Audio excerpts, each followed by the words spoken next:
Council, the Research and Information System for Developing Countries. For a special address, Mr. Rajat Nag, Distinguished Fellow, National Council of Applied Economic Research, Delhi and Emerging Markets Forum, Washington, D.C. And the panelists for the session, Dr. Naoyoshi Noguchi, Executive Vice President, Japan External Trade Organization, and Head of Bangkok Research Center, JETRO, Bangkok. Mr. Arjun Goswami, Head, Regional Cooperation and Integration, Asian Development Bank, Manila.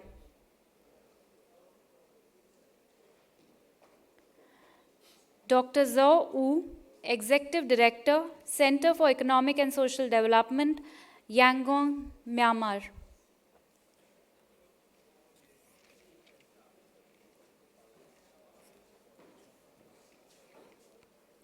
Mr. Seshadri Chari, Member, Governing Board, Research and Information System for Developing Countries.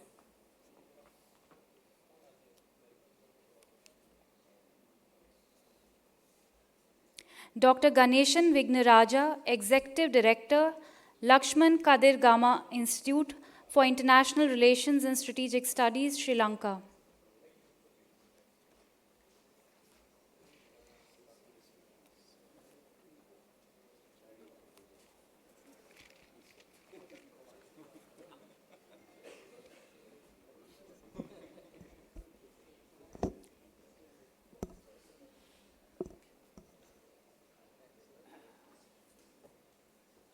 I request the chair and panelists to please take their seats.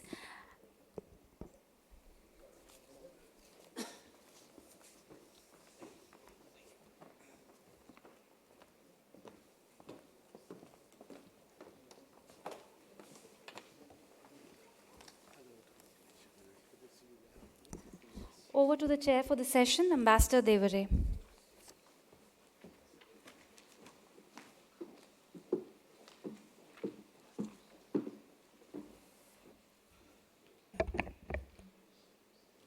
Good morning, Excellencies, distinguished guests, eminent scholars and professors, friends from the Indo-Pacific region, ladies and gentlemen. I feel privileged to have the opportunity to chair this session on regional connectivity, which I believe is actually the nuts and bolts matter for the Indo-Pacific.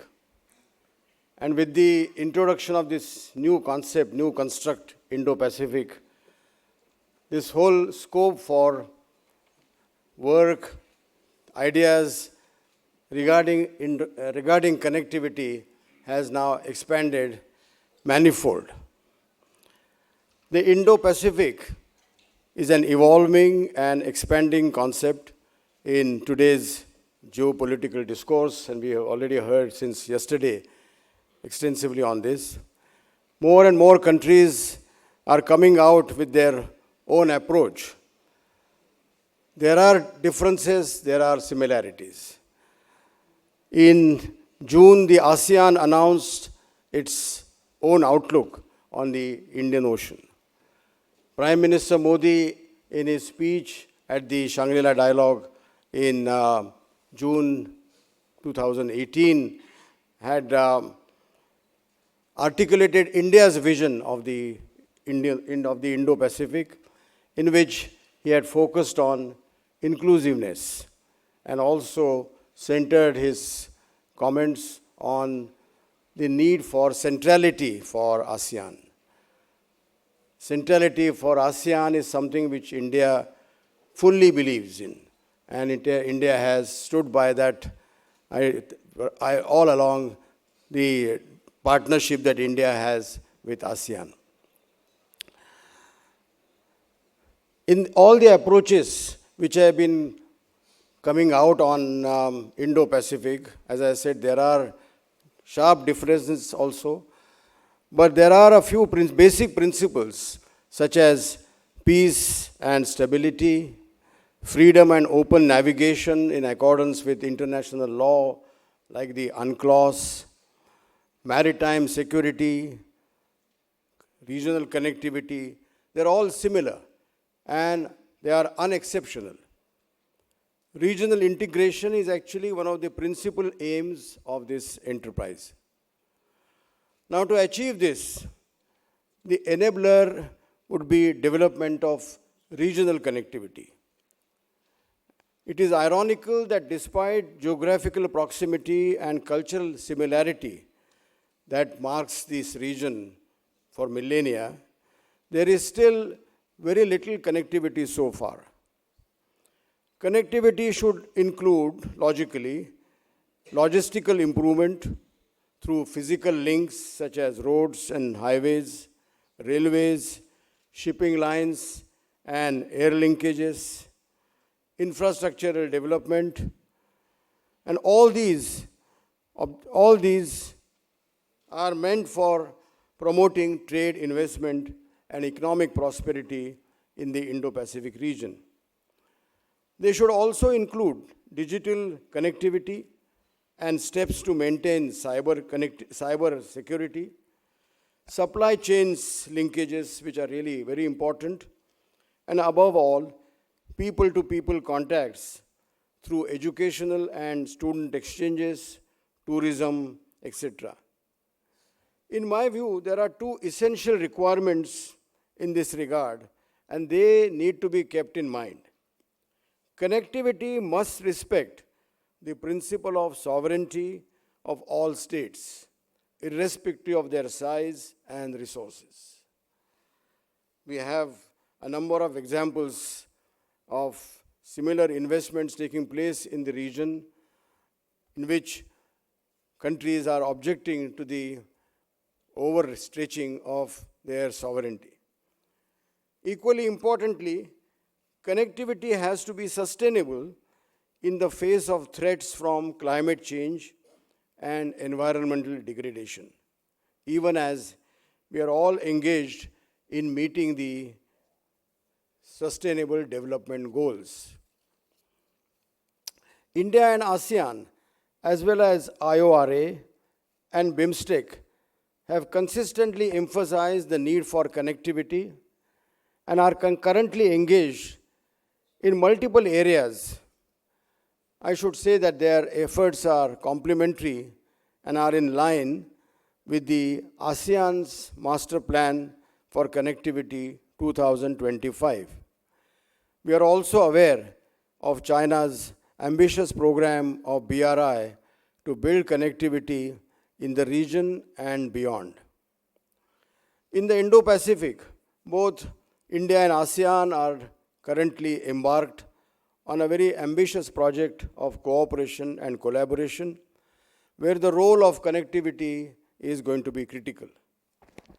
To discuss this important issue, we have a very distinguished panel of economists, experts, foreign policy practitioners from a number of countries from Indo-Pacific. It's a great privilege to have all of them, and we would like to thank all of them for coming to India and join us in this deliberation. And I would like to request all of you now, one by one, to take your floor. Just a few ground rules. I would request Dr. Rajat Nag, who is going to give special remarks, to keep his presentation to about 12, 13 minutes, and the others about 10 minutes. I think we'll have enough time later on for questions and answer as well. Thank you.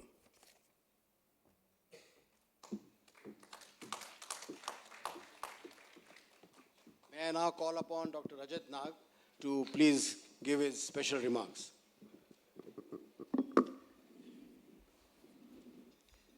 I should remove these cards lest I start using them in my speech.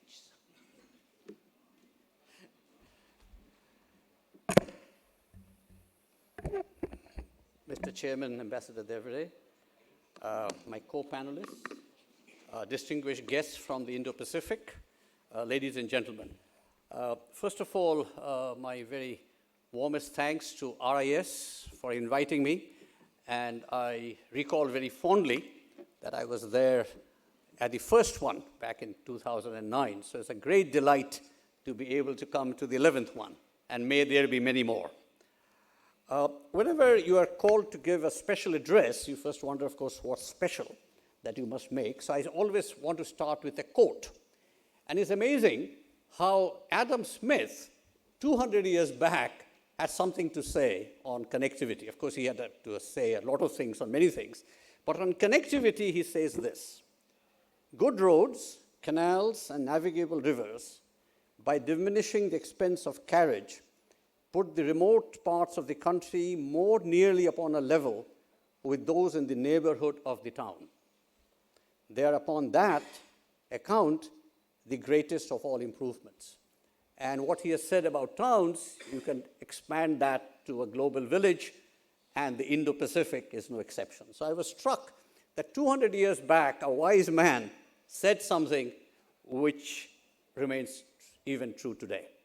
And as the chairman said, connectivity, getting down to the brass tacks, is really a necessary, though not sufficient, condition for development. Needless to say, improvements in infrastructure and connectivity lead to reduced transportation costs, and they're a necessary condition, again, for reaping the huge potential of the Indo-Pacific region. I won't go into the details of the Indo-Pacific region, A, because you all know it, and B, that's what we've been talking about for the last day or so. But I think it's important to recognize that the Indo-Pacific could become a critical building block in achieving global prosperity and global security if South and Southeast Asia could be linked through the creation and promotion of connectivity, with special focus being placed upon developing, of course, roads, railways, but more importantly for the Indo-Pacific region, maritime linkages. And they need to be buttressed, of course, by improved trade facilitation and other networks that would reduce trade costs. My panel members and I will certainly talk through the session on the improvement of the physical infrastructure, but I think it's equally important to recognize that the development of the physical infrastructure will only be effective if they're accompanied by appropriate policies, processes, and institutions, the so-called software.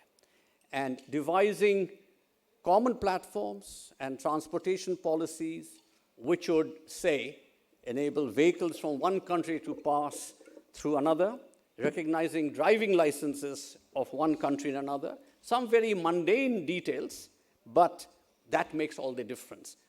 One-stop customs clearance, custom harmonization make all the difference in terms of harnessing the benefits of connectivity for greater trade. Non-tariff measures, obviously, are another very important aspect. Gradually, over the last 3 decades or so, through a series of reforms, the tariff barriers, though not quite zero, have come down very remarkably, both within ASEAN and certainly and other FTAs which have been agreed on, but it's the non-tariff barriers which make a difference. And therefore, the trade facilitation measures really need to focus on the non-tariff barriers. And that is particularly true in the Indo-Pacific region, where, again, the measures are quite, I would say, uneven. With that backdrop, I thought it would be useful if I lay out 4 issues which I think are going to be very important when we talk about connectivity in the context of regional cooperation in Indo-Pacific. The chairman already outlined a few, but let me build on that. One is what I call the asymmetric incidence of benefits and costs. Those of us, and I think that includes all of us, at least in this room, are so convinced about the benefits of regional cooperation that we take it to be self-evident. And we do not think it's important to make a case for it, because what's there to make a case for it? I mean, regional cooperation is good, we all know that.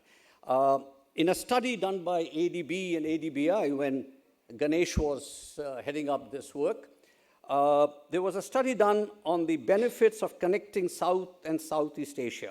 2015, Ganesh you'll never be able to get away from what you did in the past. They always come back. This is a good one, though. And what Ganeshan and his team estimated was that the benefits of integrating South and Southeast Asia, just these two regions, not Indo-Pacific as a whole, amounted to some $568 billion. This is in 2015, I'm talking about.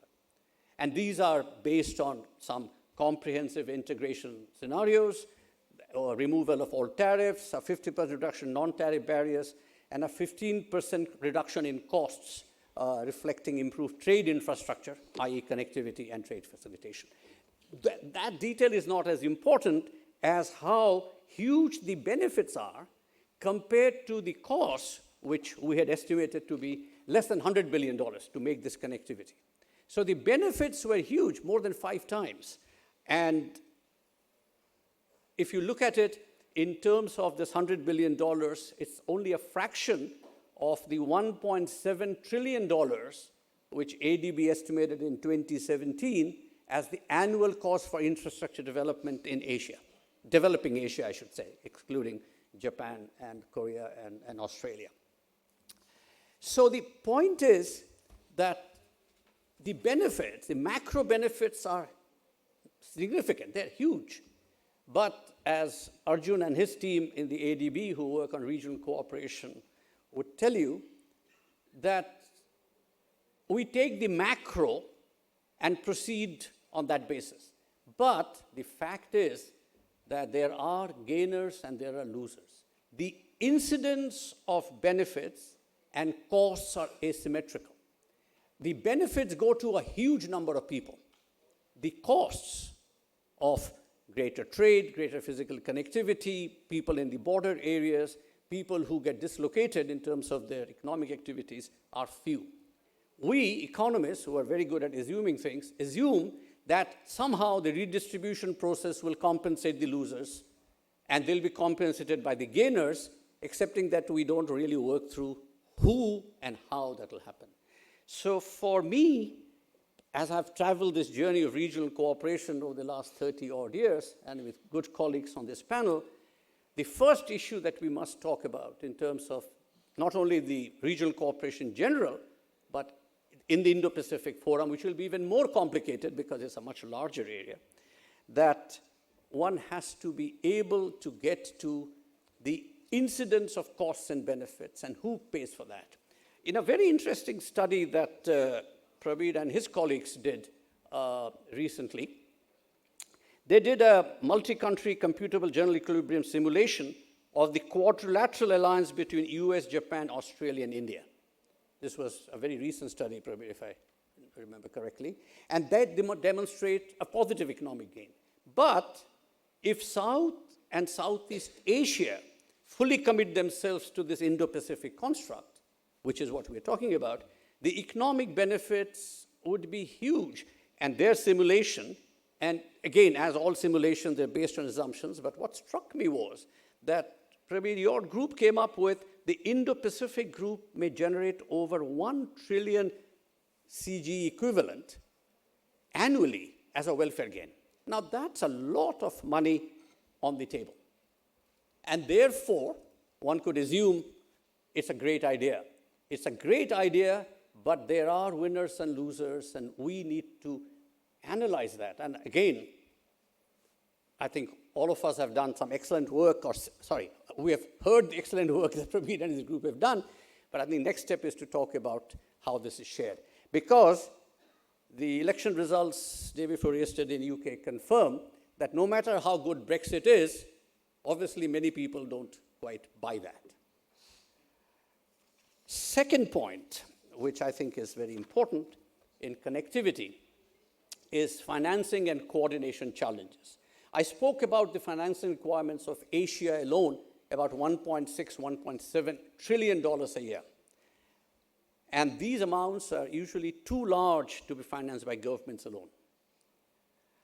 Private investors are available. When I was in the ADB, and I'm sure this case remains the same, I used to periodically get calls from pension funds, huge pension funds and private equity funds and others, looking for projects in Asia to invest in infrastructure. And the tragedy was that there were people with money saying, where are the projects? And there are a huge number of governments saying, where is the money? And the match of the two, of the financing, is obviously a big challenge. Public-private partnership, easier said than done. But when you actually start to talk about risk sharing, then it becomes a major challenge. But that's a challenge that we have to meet in connectivity projects. Unless governments dip into their deep pockets, when I talk about BRI, I'll come to that, that makes a difference if you've got a huge foreign exchange reserves. And coordinating the design and implementation of cross-border projects, obviously is a major challenge, and suitable institutional arrangements are not easy to put in place. In Asia alone, you have got institutions and all working to varying degrees of success, some better, some not, but there is the ASEAN, there is SAARC, there is SOSEC, there is BIMSTEC, there are institutions such as ADB. So the coordinators themselves becomes a major challenge. And that's something that I think Indo-Pacific Forum will face even more as we obviously expand the ambit of this cooperation. Third is security. And again, those of us who believe in regional cooperation think security is a concern only of the people in uniform. Not so. When I've got involved with people in uniform on all sides and both sides of the border, I have to say I've come up with a much more respect, grudgingly at times, that they actually do have a point. Because after all, and I think a point that Chairman alluded to, regional cooperation is regional, but nation states make it happen.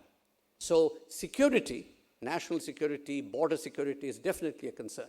However, I submit that greater regional cooperation improves security rather than diminishes. And this is an argument I think we all have, because some people say when you build roads, you make it easier for illegal immigrants, for drugs, for human trafficking, and all other social ills. My point is that when countries get vested in each other, when I have an investment in a physical infrastructure in another country which I cannot take home, it actually then increases the motivation to work out mutually acceptable security arrangements. So just like one can argue that you cannot be safe in an unsafe neighborhood, as you cannot be rich in a poor neighborhood, the security issues do take on importance and cannot and must not be ignored. But I believe that they cannot and should not overwhelm the great economic benefits that I've talked about. Fourth and the last point that I'll raise, I'm sure my panelists will raise quite a few, is BRI. We have had some discussions over the last couple of days on this. In one sense, given the huge infrastructure needs in Asia, $26 trillion over the next 10 years or so, or 15 years, sorry, one should welcome BRI. There is more money on the table that countries need, and therefore so much the better. But there are some issues, and again, issues between friends need to be discussed very openly. One is what I have called, for the want of a better term, panda hug. And there is a genuine concern by many countries, certainly by India, that the BRI construct is actually a construct of encirclement. My Chinese friends say that is not so, but if you look at the configuration, you can see why those concerns are present. Whether they're valid or not, that will be something that I want to discuss. But the panda hug is one. The other is the potential debt traps. And again, I know that Ganesh will have things to say on this. And there are concerns about countries getting into debt traps. And from India's point of view, I would say that this concern is not only just altruistic. There's obviously a security angle to it as well, because China possibly gaining equity control of projects like happened in Sri Lanka's Hambantota port is obviously something that is of concern geostrategically to other countries. And the third, of course, is what it does in terms of the global security and regional security. So let me bring this to a close, come full circle to say that these are, I think, the four concerns I see for connectivity in general, but also, of course, applies to other considerations in the Indo-Pacific Forum. I circle back to the report that I referred to that Prabir and his group did, in which they talk about the Indo-Pacific Forum, which will open up an open market and will facilitate flow of capital, goods, and services and ideas. This will be cooperation-driven rather than just liberalization. This will require strong political leadership and commitments. Great, easier said than done, but I believe that we all together have to constantly believe and work at it to make sure that a prosperous and equitable and sustainable global community does in fact happen, of which we all are a part. Thank you very much. Thank you very much, Dr. Nag. I think it was a very insightful presentation. The point which you made about trade facilitation measures, which need to be improved, I think cannot be faulted. Financing and coordination, again, a very important consideration in building connectivity. And the point that regional cooperation enhances security, that is something which needs to be borne in mind, because the general conception is that it can really come in the way of national security. BRI, I think the concerns which you have voiced are very relevant. So thank you very much. Our next speaker is Dr. Noguchi. He is the head of Bangkok Research Center of JETRO. And Dr. Noguchi has had the experience of working in India for many years. In fact, he can be really regarded as an India hand from JETRO. So over to you, Dr. Noguchi. So thank you very much, Chairman. Very good morning, Excellencies and ladies and gentlemen. It is my great honor and privilege to participate this prestigious dialogue. So today I'd like to talk about the India's connectivity, which is a little bit a narrow aspect compared with the given theme. So please allow me about that. So as the chairman said, that I stayed in India around 10 years, around 10 years, as a Chief Director General of JETRO. So during that time, my interest and concern is how can we make a more tighten and more deeper relation between Japan and Indian industry.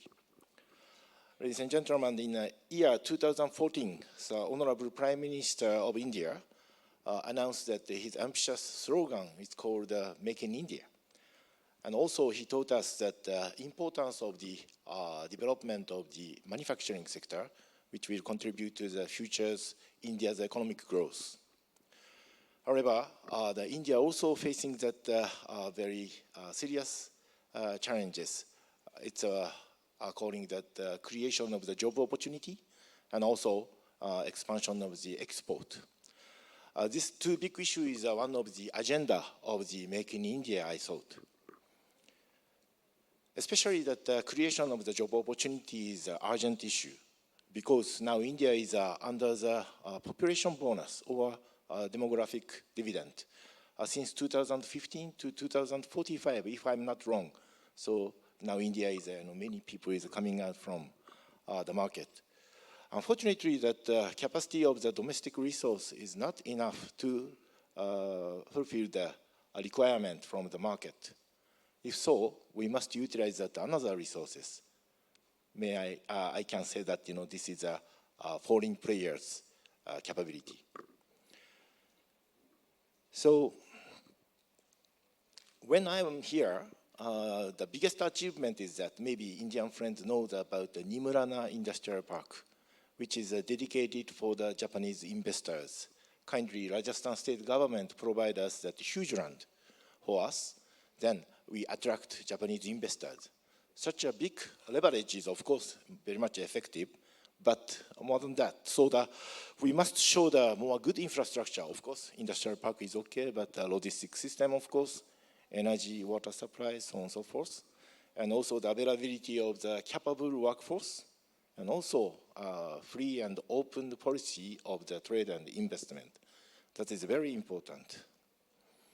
I know that India show us that breakthrough progress under the survey of the ease of doing business, which is conducted by the World Bank.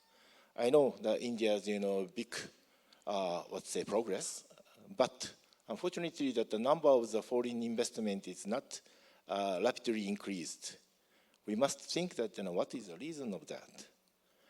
So, ladies and gentlemen, I'd like to briefly touch upon that our survey, which called that Survey on the Japanese affiliated company in Asia and Oceania. The target country is around 20 in this region, and also this survey has started in the 1980 era. That means accumulative data is so many, so that we can understand that the trend of the economic growth of this region. Currently in India, we are counting that more than 1,400 Japanese companies, but among that, only 14.8% Japanese company is engaging to the export business. So this is the second smallest figure among that, our survey. So just I want to introduce that other countries' figure. So in Laos, the Japanese company in Laos is more than 63% is engaging that export business, and the Philippines, 62.5% Japanese company doing export, and Bangladesh, 54, and Vietnam, around 50. So India, from a starting point of this survey, India is almost always marking that, the most smallest figure. But last year's survey, one rank up. So I think that you think that such a minor progress is no meaning. But I think this is a very big change. Because in the same survey, we identified that profit ratio, profit margin of the Japanese company is export-related companies' margin is exceeding that domestic market oriented. So that means now India getting the competitiveness in terms of that export. I believe so. But also other Japanese player feeling some difficulty still now. That is a procurement. It's a little bit difficult to find the good quality and affordable price parts or material from this local market. Therefore, they must import from abroad. So this, how can I say, issue is a very big disturbance for the development of the export business. I believe so. And then I want to introduce that one more story. So Japanese company who is locating in other ASEAN country, especially Indonesia. So now they are trying to expand import from India because the recent products quality of India products is very much improved. So if you compare with the 3 years before the survey, this level is almost becoming the double. So now is a very good chance to penetrate to the other countries' market. If so, FTA or EPA is given to the good leverage to the activity of the Indian export, I think. So today I'd like to introduce that statistics of the Thai government's one. So the year 2008, the half year, first half of the 2008, and compare with the 2019's half year, first half figure. Export from India to Thai is now almost double. Figure is almost double, very much increased. And if we look at the industrial products, maybe say that the HS chapter 84, 85, and 87, that the dominant position also increased from 17% to 26%. So 10 point increased during these 10 years. But same statistics from Thai government, usage of the ASEAN Indo FTA and the Thai Indo FTA is still very low, only 15.5%. So that means maybe there is a huge potential to expand that the export from India to Thailand, at least Thailand, of course, to other ASEAN countries also. So ladies and gentlemen, so the last and least, while continuing to support the Japanese companies' investment in India, I would also like to make effort to provide information to make local Indian companies competitive. I think there was a lot of argument or discussion in ASEAN countries about FTA before, but I would like to organize some opportunities for Indian industry to study together in precedent such as how it was overcome and then led to the formation of the integrated market in ASEAN. Thank you very much for your attention. Thank you very much, Dr. Noguchi. I think your very hands-on and practical experience with respect to Indian exports is really valuable. And your observation that the FDI in India has not really expanded is again a matter of concern. It needs to be gone into why it has not taken place. Our next speaker is Dr. Arjun Goswami. He is Head, Regional Cooperation and Integration, Asian Development Bank, Manila. Mr. Chairman, thank you very much. It's really wonderful to have this opportunity from Ministry of External Affairs and RIS. And I actually thought that both the Ministry and RIS liked me, but I've changed my mind, Mr. Chairman, because I have to follow Rajat Nag and my JETRO predecessor. It's very difficult to do that. In regional cooperation, we stand on the shoulders of those who preceded us. And in the Asian Development Bank, I think Mr. Nag was in many ways our spiritual father. So it's hard to speak after him. Nevertheless, because I've enjoyed your hospitality, Mr. Chairman, let me do my best. So I'd like to make 5 points for you on connectivity. First, the context of connectivity from a macro perspective has changed entirely. And if we don't understand that changing nature, then we assume that connectivity remains unchanged. Why do I say that? The trends in economic growth, trade and investment, and technological disruptions are shown a little bit here on this chart. On the left-hand side, we can see that there is a slowdown in advanced economies, slowing down in terms of their growth to 1.4% projected in 2020. And global inward FDI globally is contracting 13.4%. That's the global scenario. Now, meanwhile, on the right-hand side chart, you can see that the growth prospects in developing Asia are also sinking, on average from around 5.9% to around 5.4 or 5.5%. Why are these macro statistics important for connectivity? Because traditional factory Asia, global value chain, merchandise goods exports, connectivity is not the wave of the future. There is going to be a change in the way we look at connectivity. Second slide, which tells us a little bit about the changes as well. On the bottom, you see the integration figures that we publish every year. Now, what this tells us is that in terms of trade and investment within the region, it's jumping. It's jumped to 58% on trade. This is from within the region. And internal regional foreign direct investment has reached 48%. This means we're moving increasingly to an era of regional value chains. And regional connectivity, certainly with some redirection of trade as a result of the US-China trade disputes, this will affect where connectivity investments are needed within the region. But you know, Mr. Chairman, one thing which you said that was really important at the beginning, connectivity is not just about trade and investment. Mr. Nag made this point as well, it's about people.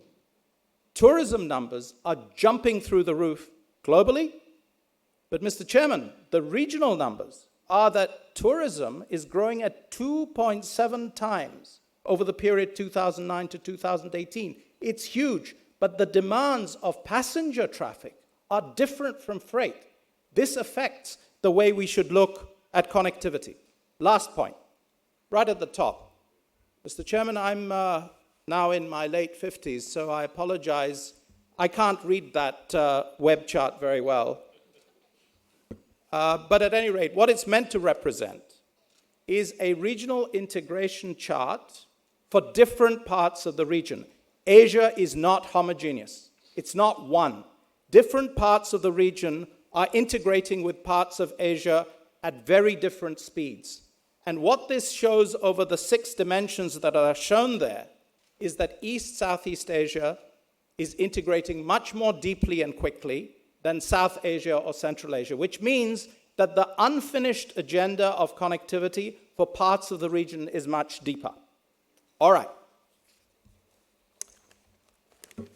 Now, this changing nature of connectivity, which is indicated by surface and maritime freight expansion, expected to double by 2035. Aviation demand jumping to twice its current number by 2030. Why? Because that's a combination of both freight and passenger. But there's another factor. Mr. Chairman, 12% of physical trade of goods was conducted B2B and B2C digitally by e-commerce in 2017. The number projected for 2019 of digital trade is between 800 billion and 1.5 trillion. Now that still, to be sure, relative to merchandise goods trade is smaller, but the rate of growth is explosive and dynamic. So if we're not thinking about digital connectivity, we're not serving the connectivity needs properly. And lastly, of course, there are huge carbon footprint sustainability issues. Hence the $26 trillion amount, which some people have mentioned, 1.7 trillion a year.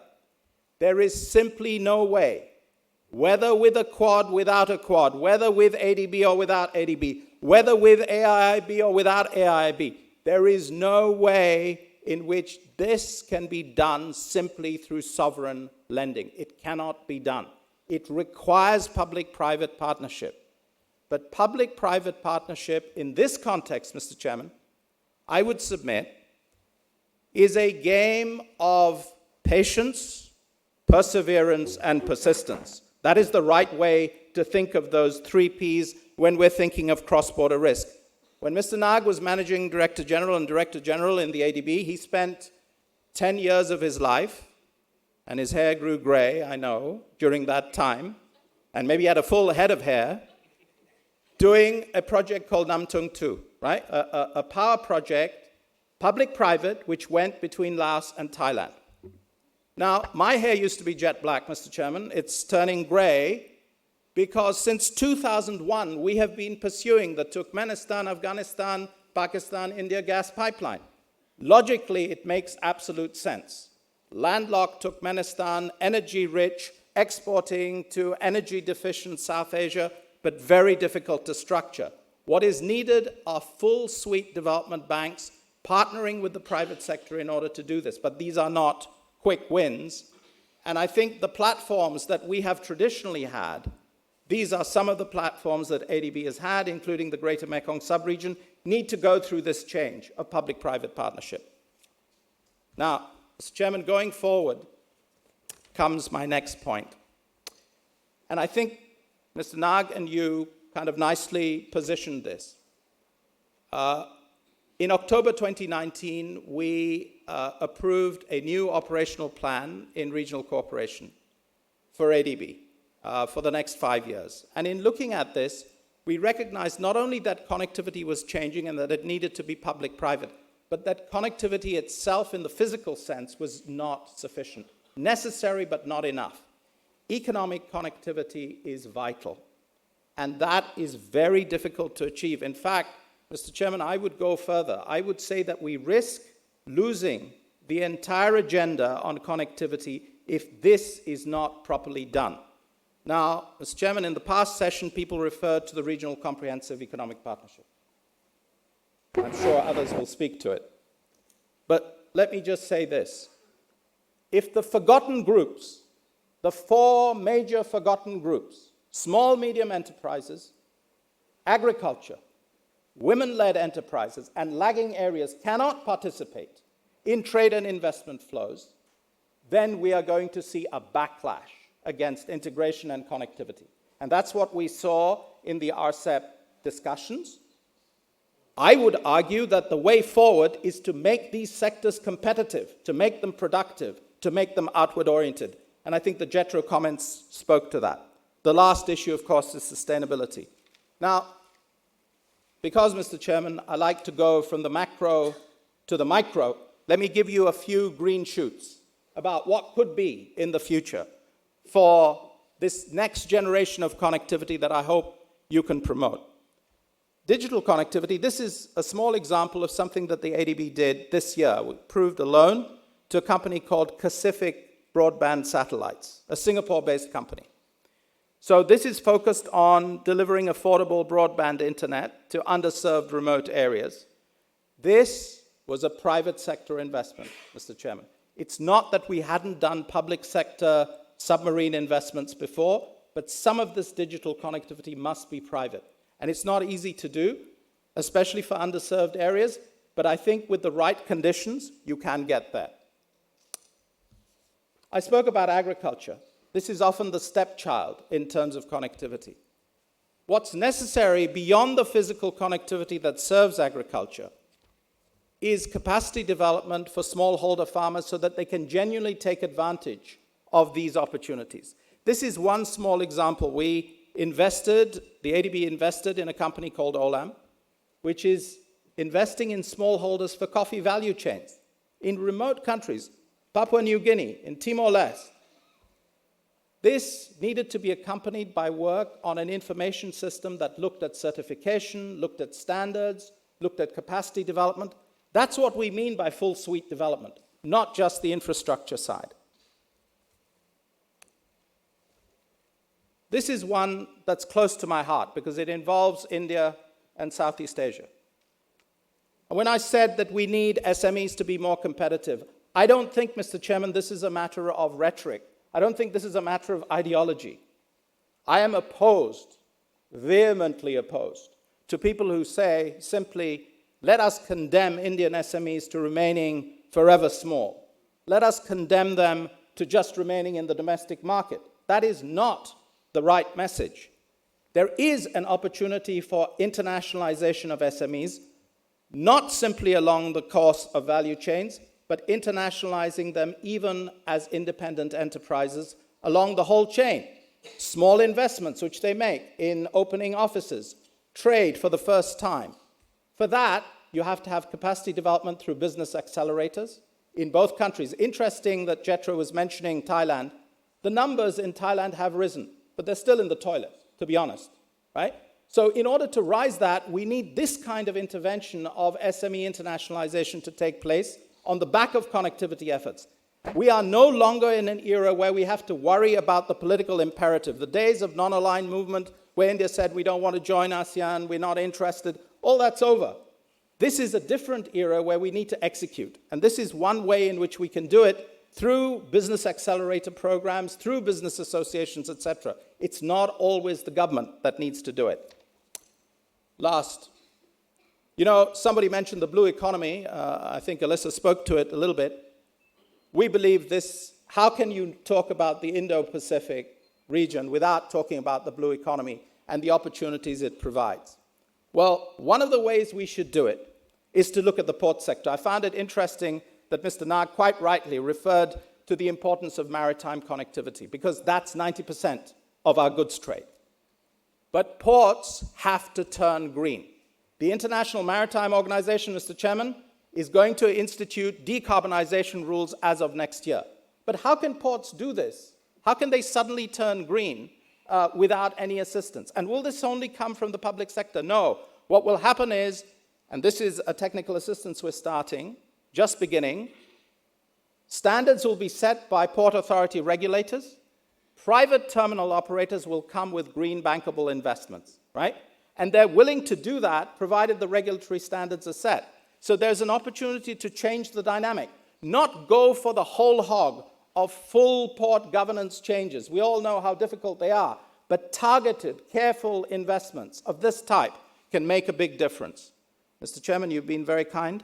I think I've gone beyond my 10 minutes, and you haven't wrapped on your glass. I'm very grateful. Thank you. Thank you, Dr. Goswami. I think you have made some very vital, important points.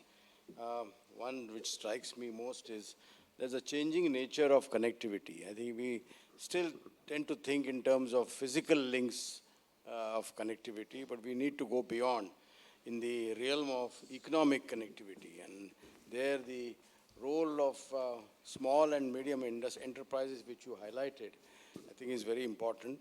We really need to perhaps move in the direction of making our SMEs as middle stand of Germany. I think something of that kind. Well, our next speaker is Dr. Zhao Wu. He is the Executive Director, Center for Economic and Social Development, Yangon.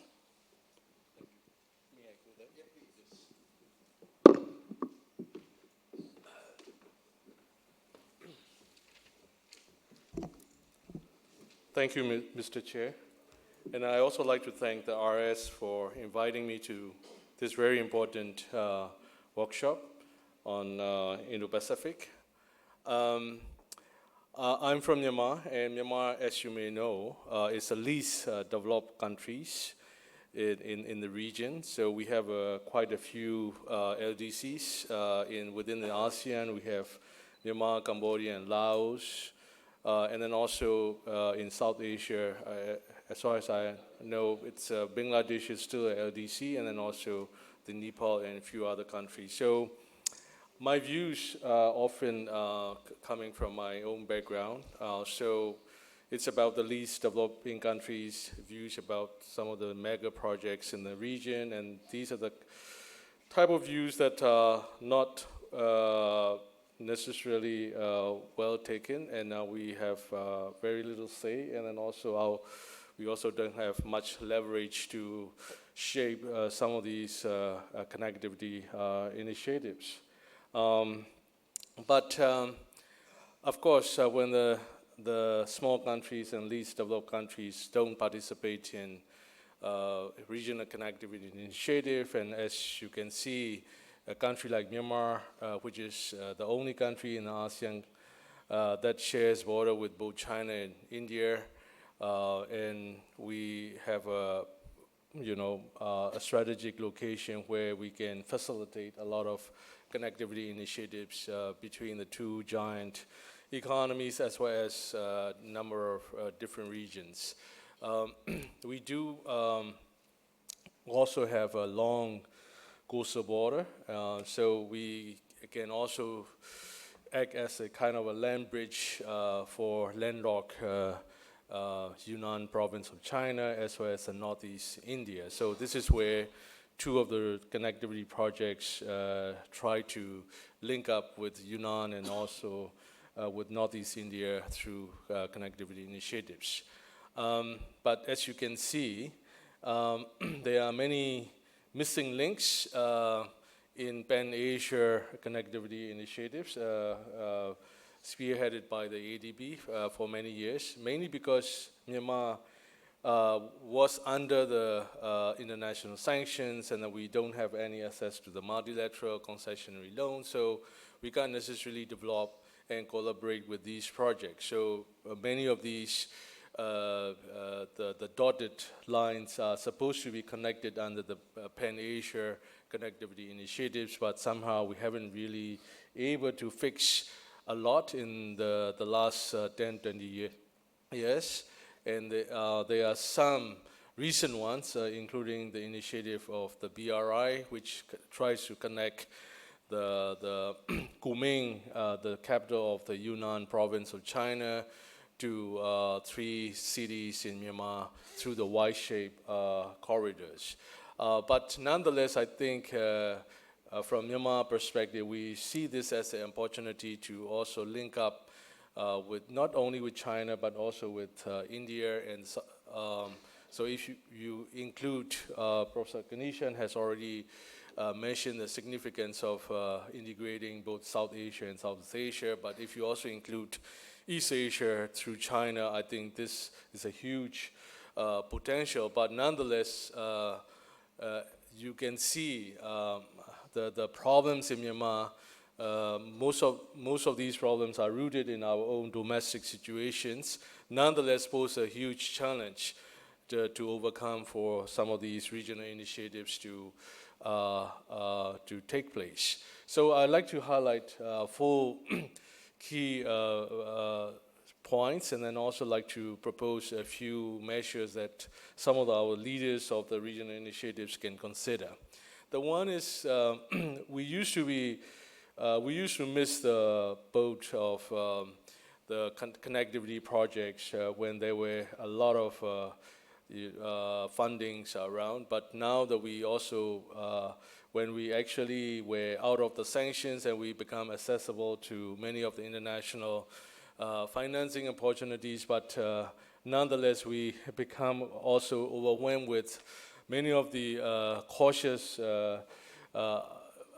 positions towards some of these lending, mainly because a country like us do not necessarily have absorbed the capacity and the knowledge management required to understand some of these complex mega projects are huge. So nowadays our parliamentarians and the public is also very much concerned about most of these earlier projects which unfortunately become regrettable investments. So there's no regret investments when it comes to connectivity, and so we have to be very careful, and this is where many of our leaders and politicians haven't really decided on many of these initiatives, and this is where we are stuck in some of these project proposals. So this is where I think that India can play a huge role, because I think I was quite impressed by the latest initiative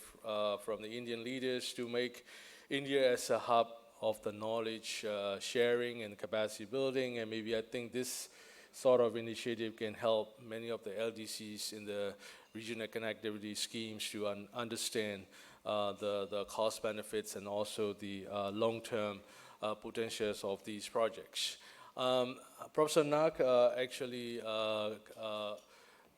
rightly emphasized the importance of trade, and nowadays I think the inclusivity of the connectivity projects become very critical, and as you can see, the trade can be one of the dimensions where the inclusive share growth can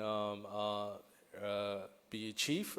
As you can compare the trade situations between 30s and 1930s and recently, Myanmar used to be one of the most open and very much driven by the trade with neighboring economies, but unfortunately we went along the wrong direction, and then for the last 70 years we missed the whole East Asian miracle type of growth opportunities, and now we are trying to correct the trade issues. But for inclusive connectivity to happen, I think the people,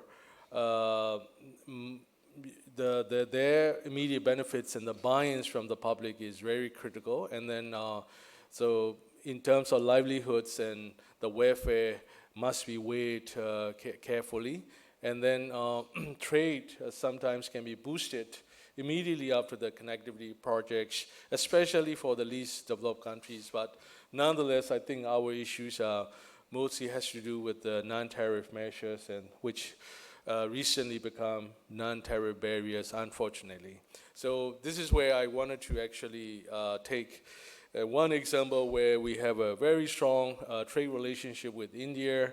As you can see, especially in the area of pulses, we were, somewhat contributing to the pulses sufficiency of India, because whenever you have crisis in the pulses production, we are there to help you. But in the last 20, 30 years, the prices between the pulses trade in the two countries are moving along nicely, and then there's a co-integration of a trade relationship, but unfortunately when India exercised tariff and the quota restrictions, which targeted against many big exporters like the United States or Australia or Canada, but we are the fourth largest exporter India, and we were somewhat caught in the trade wars, and then now what happened is that the price between our producer,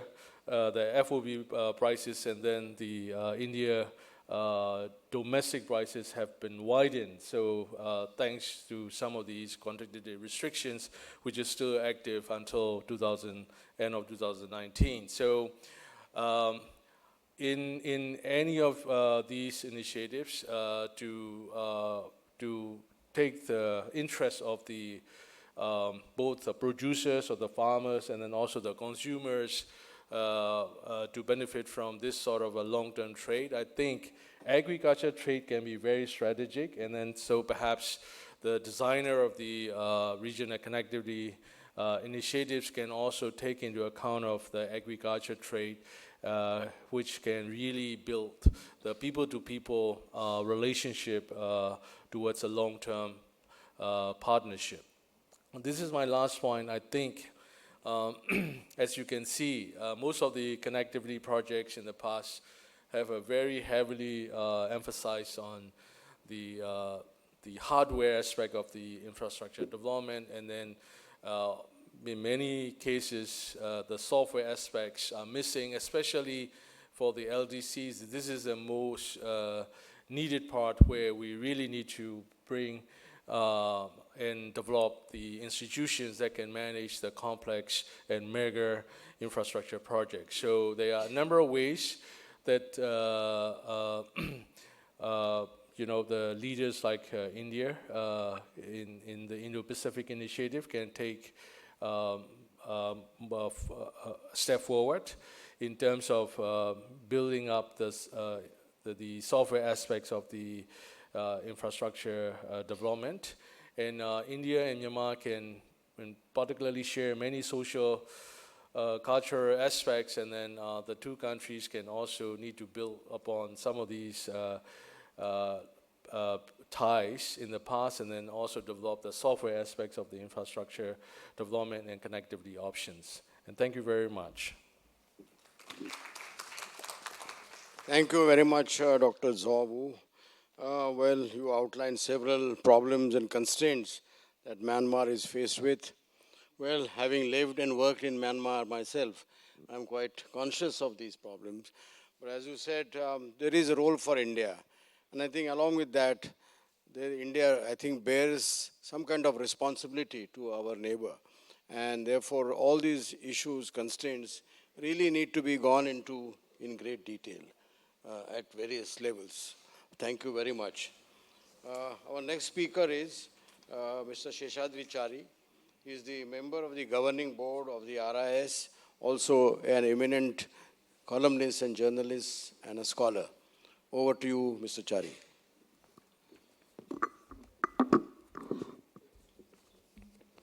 Thank you, Chairman, sir, Ambassador Devare,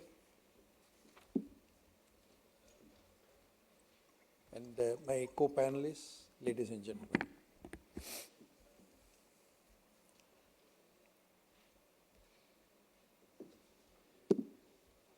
We are talking about Indo-Pacific, regional connectivity in Indo-Pacific, and it's very obvious, as has been mentioned since yesterday, that connectivity actually has been the lifeline of all economic activities ever since trade winds began blowing in this universe. Actually, if you see from practically from this famous or infamous spice route to Silk Route, every trade-related activity has been using various innovations and new forms of connectivity to explore new landscapes and new geographies. So if you come to the Indian situation, India's natural geographic location has played an important seminal role in its emergence as a bridge between the north and the south, the west and the east, between the buyers and sellers, in fact, all over the world. So if you go back to history, India has been the most important destination for anyone trading in spice. And in fact, we go back to the history of East India Company, and much before that, the colonization process that started long back. But that also has left another advantage for India, that it's not merely trade that was happening between India and the rest of the world, but India has been able to leave its footprints of India's soft power outreach through its cultural, philosophical, and humanitarian exchanges. So if you travel between Central Asia to the Far East, you can see the cultural remnants of India's footprints all over these places. In fact, it is this geography that is now resonating with a new vigor in the form of South-South cooperation, IORA, and Indo-Pacific region. Once again, this region is brimming with a new energy. And India is looking at this region not only from trade point of view, but also from the point of view of a lasting and sustainable peace, progress, and to work for the common good of all the people in the region. India actually takes pride in a positioning itself not as an aid giver or a lender, but as a partner in sustainable development, so that we are able to prioritize on projects that are closer to the people who are the target, the countries which are the target, and not from India-centric point of view of trade. Of course, that has resulted in certain setbacks, but notwithstanding those setbacks, India still continues to stand on the principles that it has adopted for itself. That is why for India, building basic infrastructure and creating contours of connectivity are important, no doubt. But not all these activities are not in competition or conflict with a broader view of Commonwealth. The labyrinthine trade and transit routes for India are carriers of goods and services, but more importantly, they are brick and mortar friendship bridges that connect cultures and hearts. I'll repeat what Prime Minister Modi said.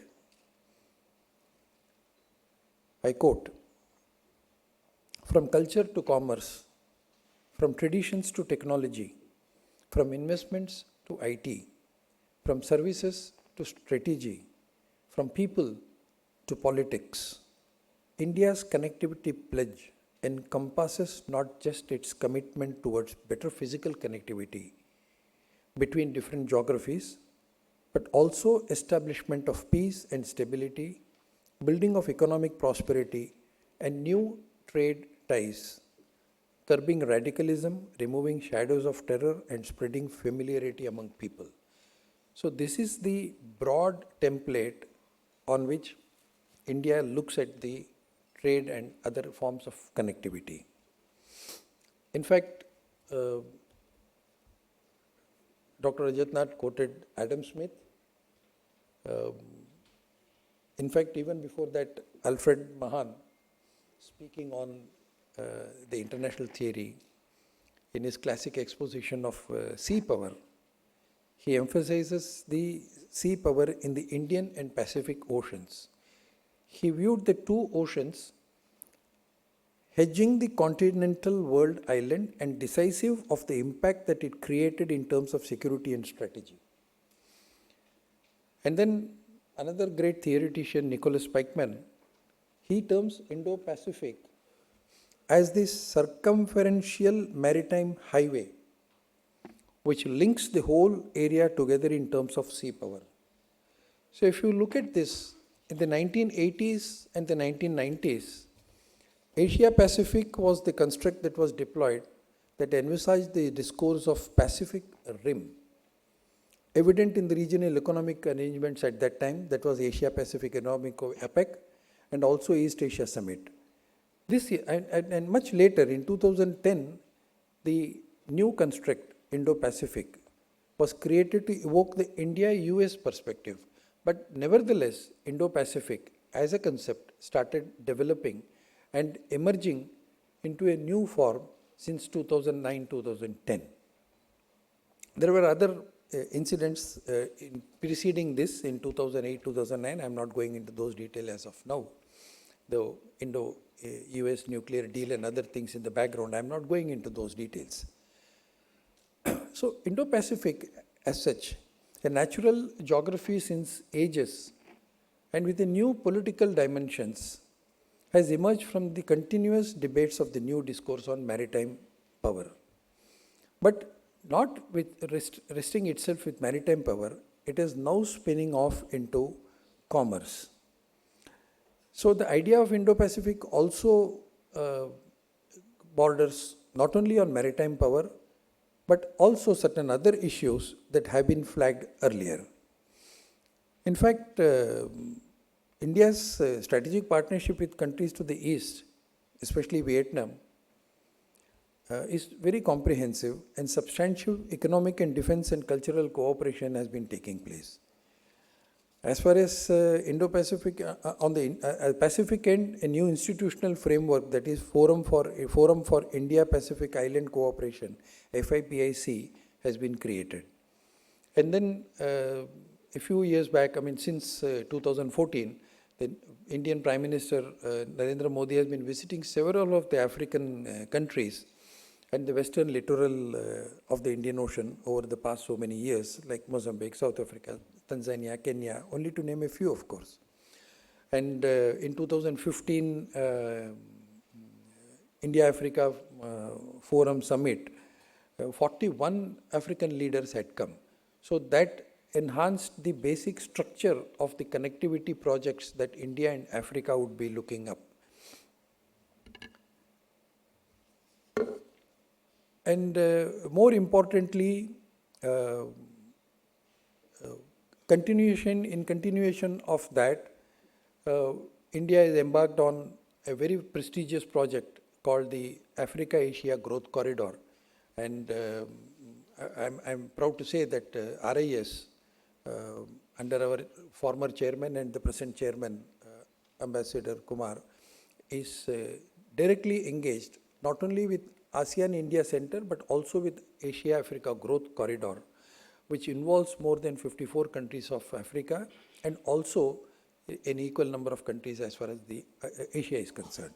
So this important aspect of Asia-Africa Growth Corridor becomes the most important template for connectivity in the region, which encompasses not only the Indian Ocean Rim associations, but also the Indian Ocean, Indo-Pacific countries. And more importantly, as Mr. Goswami very pointedly mentioned,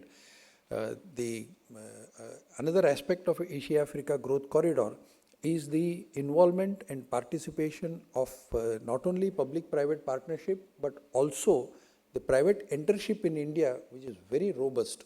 So we have already had 3 meetings with the private enterprises, which includes not only product exports, but also project exports, so that these product export and project exports can be coordinated between these two countries, these two regions, but not with India-centric viewpoint. But as I mentioned before, the most important aspect is going to be the country-specific, people-specific projects. There is 2 points that I would like to mention. One is about the RCEP, which you very rightly mentioned about RCEP. So recently India announced that we will not be joining the RCEP, but it's very important from the agriculture point of view and so many other points of view that were flagged. But more importantly, it's not just merely saying no to RCEP, but the most important thing that India will have to do now is also to explore various other new avenues of regional cooperation, especially involving the Pacific region and the Africa region. So we will have to probably look into newer avenues of BIMSTEC, creating a more robust BIMSTEC institutional framework, ASEAN India Center framework, Africa Asia Growth Corridor Center framework, So with all these things, we will have to increase the number of engagements that we are going to have with different countries. More importantly, finally, I would like to mention that in 2010, as far back as 2010, the then Defense Minister of India, Mr. A.K. Antony, he spoke about the need for India to think in terms of being a net security provider in Indian Ocean region. And in 2016, the then External Affairs Minister, late Mrs. Sushma Swaraj, she also emphasized on the same things, saying these concerns shape India's emphasis on its role as a net security provider in the Indo-Pacific. This was her part of the speech which she made on March 1st, 2016. So what is more important is not only mere connectivity, but also security along with connectivity, the issue which was flagged by Mr. Rajat Nag, so I will not go into those details. So these concerns will have to be taken into consideration, and connectivity very obviously has become very important aspect. In 2008, the then Foreign Secretary in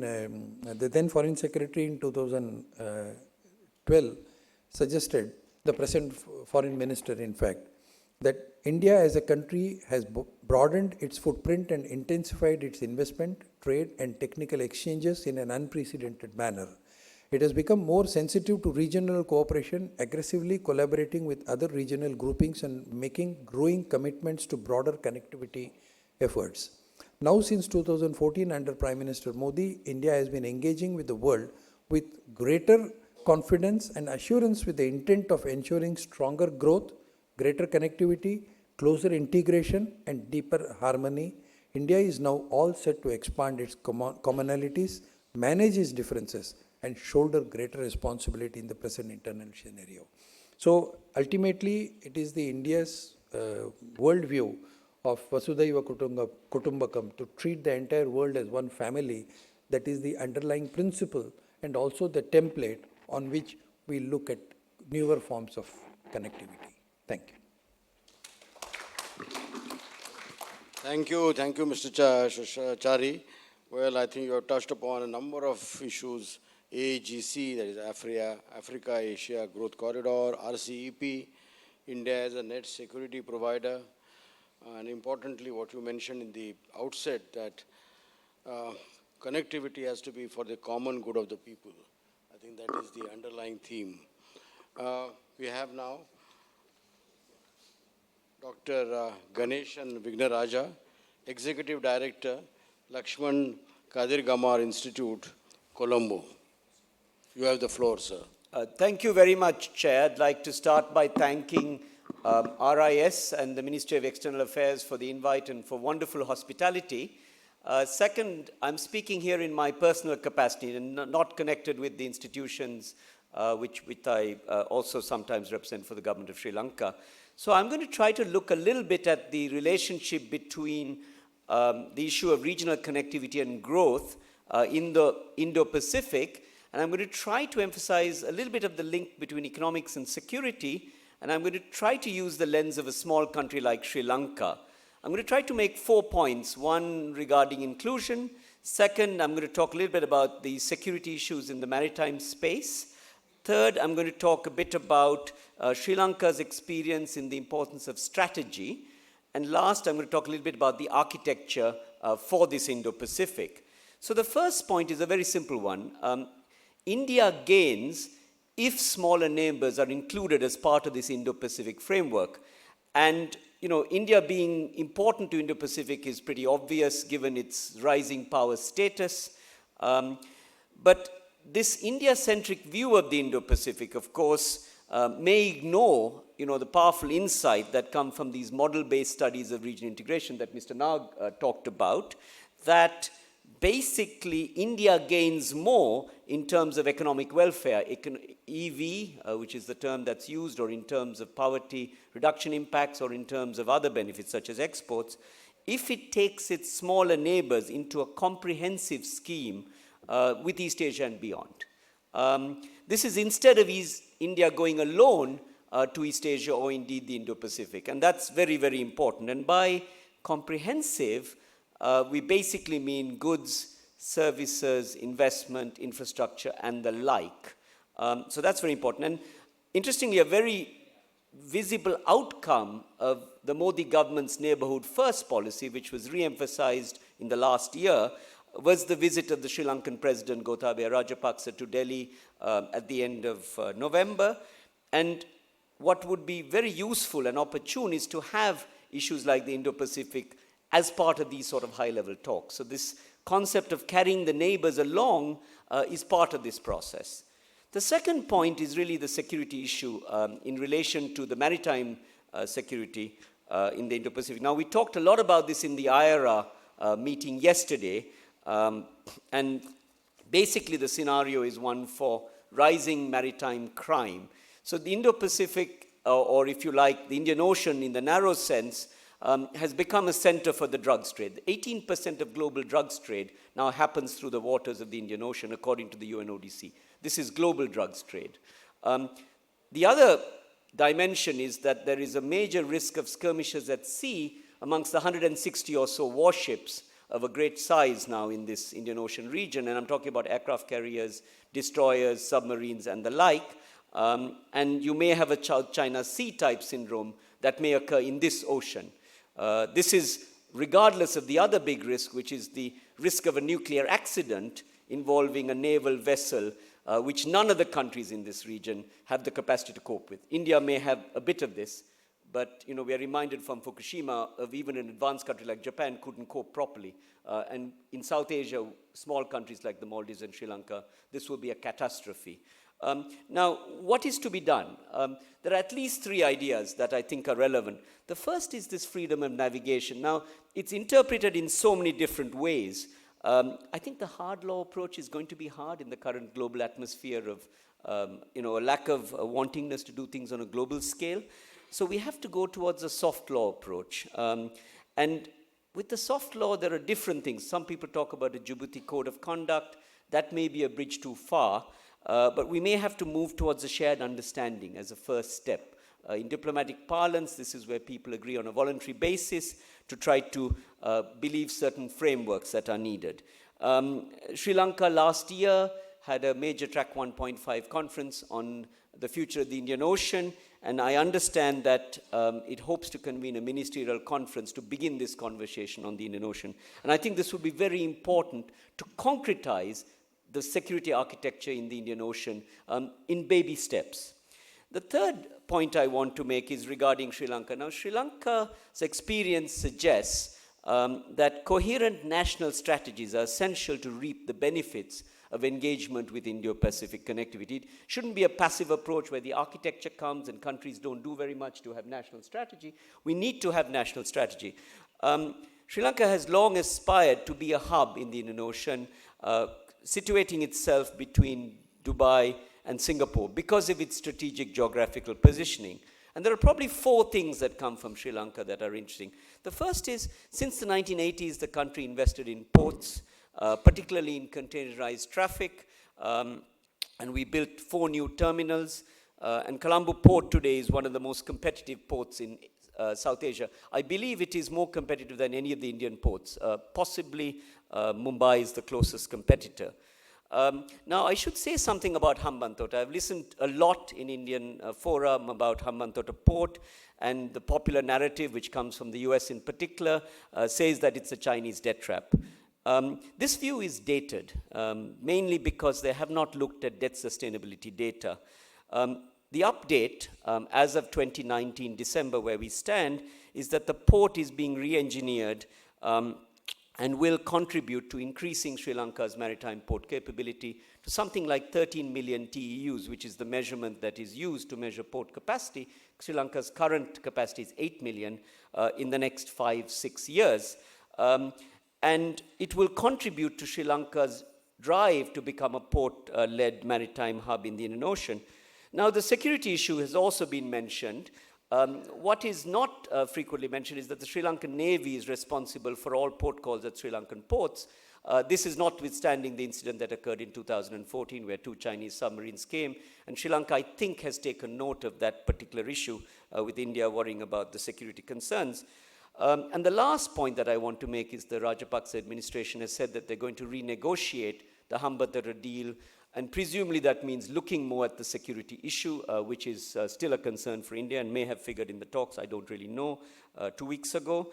And also the more important issue of what are the spillover benefits from this type of infrastructure project for Sri Lanka. And that's really regarding the industrial zone that is adjacent to the port. So that Colombo port and Hambantota port in particular will become what they call gateway ports, which is where you build the industrial capacity to be able to export in industry. And China is doing some interesting things in regard to that. And there are also investments, including from Indian investors, in Hambantota's industrial zone, which are coming up. So I think this could be fascinating in terms of the line that we may go. The other bits that Sri Lanka is doing, one is they're building an adjacent port city in Colombo, which has reclaimed land, 269 hectares from the sea, and it will eventually triple the office space in Colombo and spur service-led development in Sri Lanka. My institute is doing a major study on the port city at the moment and looking at scenarios to 2041 of how this may evolve and what are some of the policy issues that may have to be addressed. And the government is now just established a committee to look at the port city, because we have to try to figure out, what kind of law will govern it. Will it be British law or something else? And also, how do we make this hub very much integrated into our port-led story? The third aspect is, we are a fairly open economy. Our average tariffs are down to 5%. And we have a strategy now, and the new government wants to build this comprehensive trade agreement with India, which has long eluded us for many years, mainly because of small and medium industry concerns, both in India and Sri Lanka, but also the service sector lobbies on both sides that have been worrying. RCEP is something that I personally feel is important for smaller countries to engage in with the open accession clause, and one hopes that India may eventually take a call on this. The last aspect of Sri Lanka's strategy, which is I think something very useful for India, is the free health and education policies that we've managed to do. And in a way, our experience is different to that of India. We've ensured very good primary and secondary education. Tertiary education is a bit up the spout, sadly. And you in India have done perhaps not so well, if I may put it that way. And I was talking with Mohan Kumar yesterday on the primary and secondary side, and I think the female literacy rates are probably not there. Amartya Sen talks a lot about this. The dollar invested in the girl child will be the biggest benefit that you can get. But of course, in India, you have the wonderful experience with tertiary education.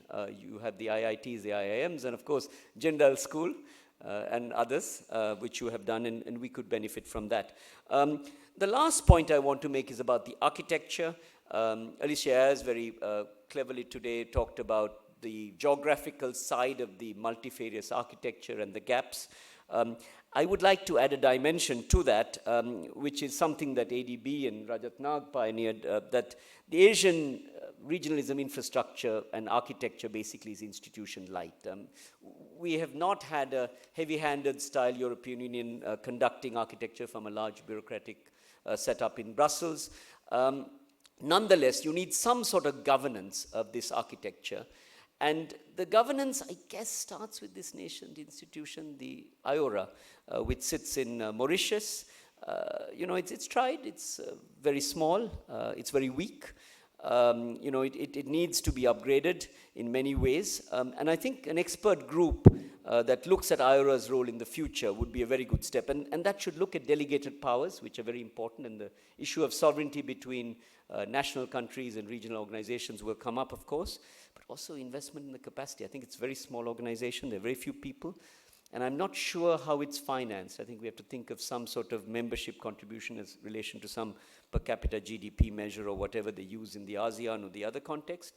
And then, of course, the other part of that would be making it a forum where a lot of debate happens. And the APEC experience is not necessarily that India and Sri Lanka and others can just join APEC, because that cause, is still taking time, but really this practical forum for discussion of ideas of what works and what doesn't work. And what doesn't work is equally important to what works, and we have to learn the lessons. So in conclusion, I think we have to look at the issue of inclusion in the Indo-Pacific, if it's going to become a reality. Second, we have to definitely look at the issue of maritime security, which I think is increasingly a threat, both at the non-traditional side like drugs, but also naval challenges. And David Brewster talked about the Coast Guard cooperation. That might be very nice, but I think we need to have a much broader storyline. Third, I think countries like Sri Lanka have interesting lessons from their port-led strategy, which is essential if you're going to participate in the maritime story, which is what the Indo-Pacific brings. And then we have to do something with the architecture. Thank you very much.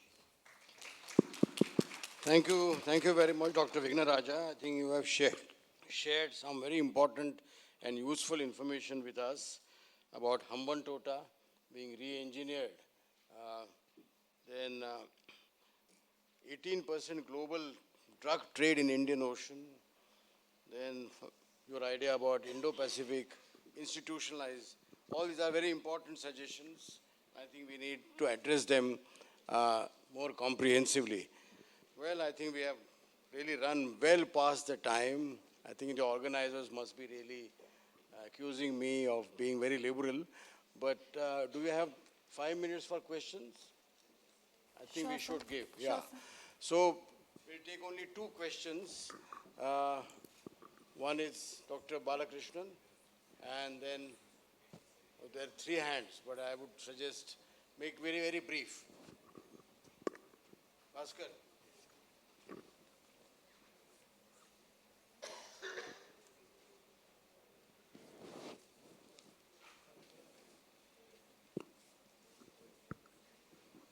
Thank you. My question is very simple. Can we expand the notion of connectivity to knowledge? In other words, can we think of an educational and research area for the Indo-Pacific? Absolutely. Where institutions can join it. It can be an open-ended geometry where institutions can join it if they wish. Those who don't want need not join it. This would expand connectivity to the realm of knowledge, which would have great benefits. Good.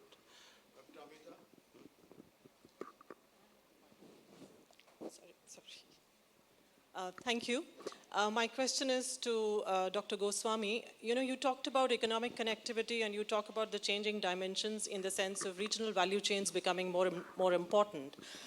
Many of us saw the RCEP as one of the means for India to integrate into these regional value chains. And given the insignificant participation that India has in regional value chains today, and India's no to RCEP for the time being, if that may, how do you see India's participation, or what Dr. Wignaraja has talked about later, in the sense of Indo-centricity, when we are talking about South and Southeast Asia, that was also brought out by Dr. Nag.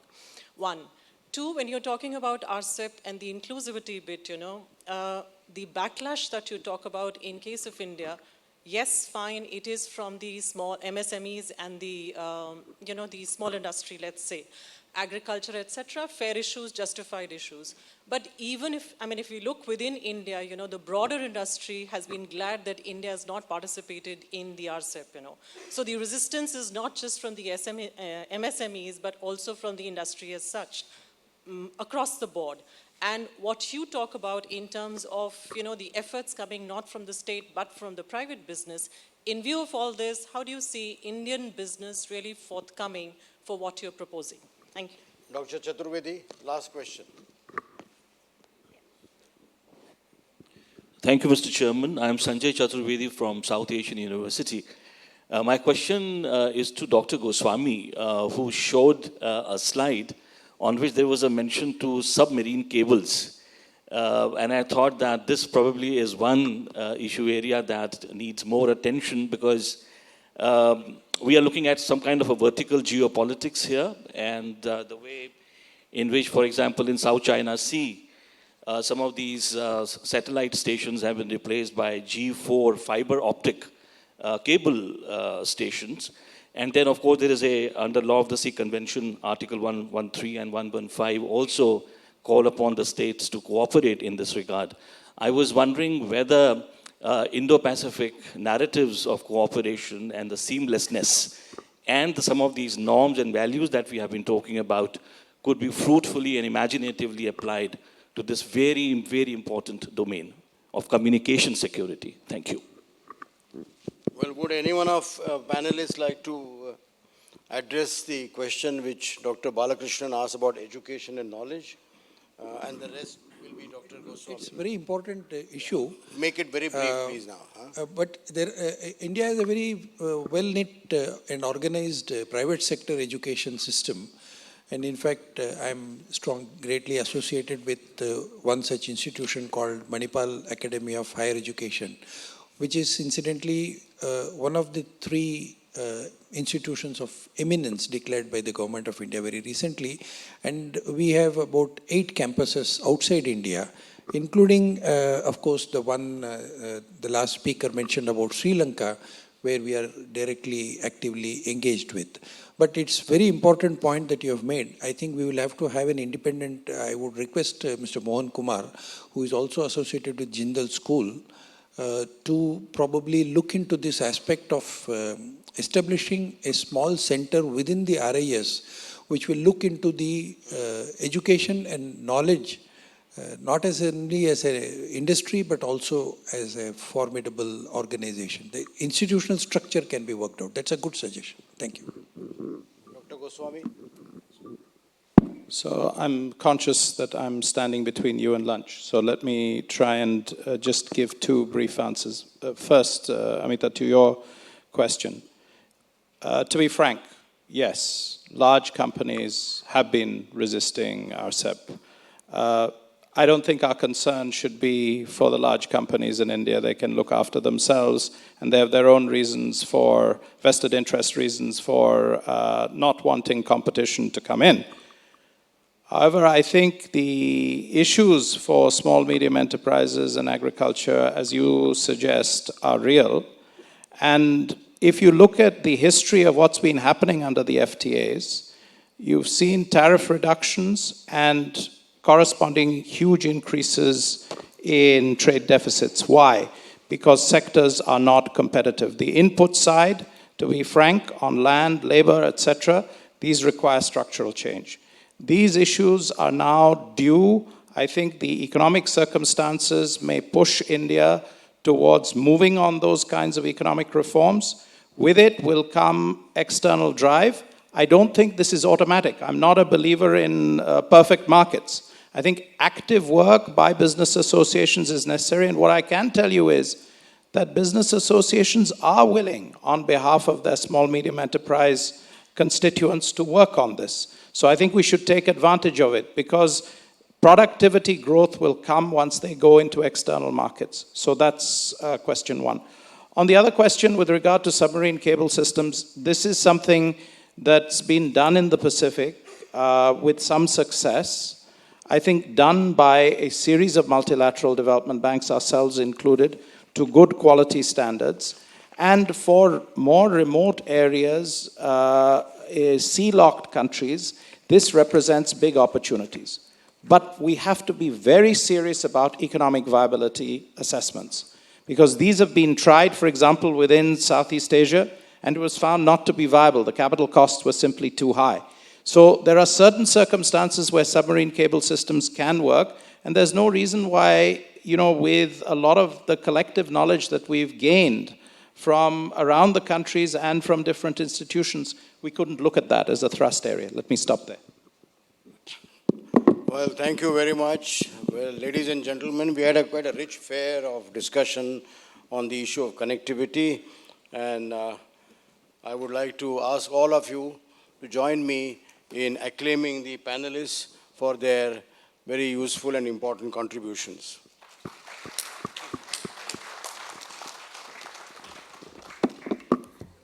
Thank you, sirs. May I please request the chair for the session to present mementos to the panelists for the session, please?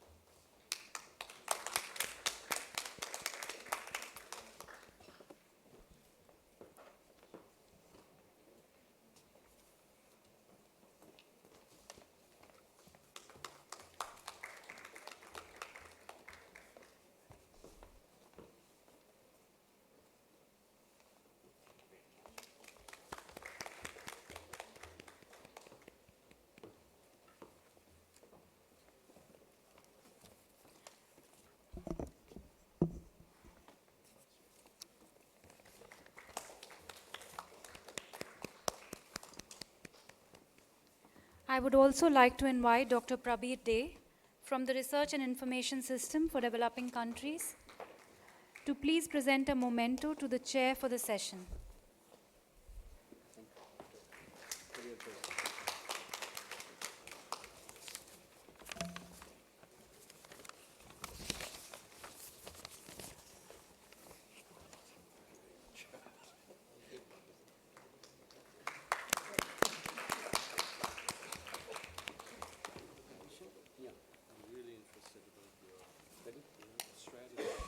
Thank you, sirs. Thank you, everyone. We will now take a break for lunch. The fourth plenary session on Industrial Revolution 4.0 and Indo-Pacific will resume in this hall at 2:15.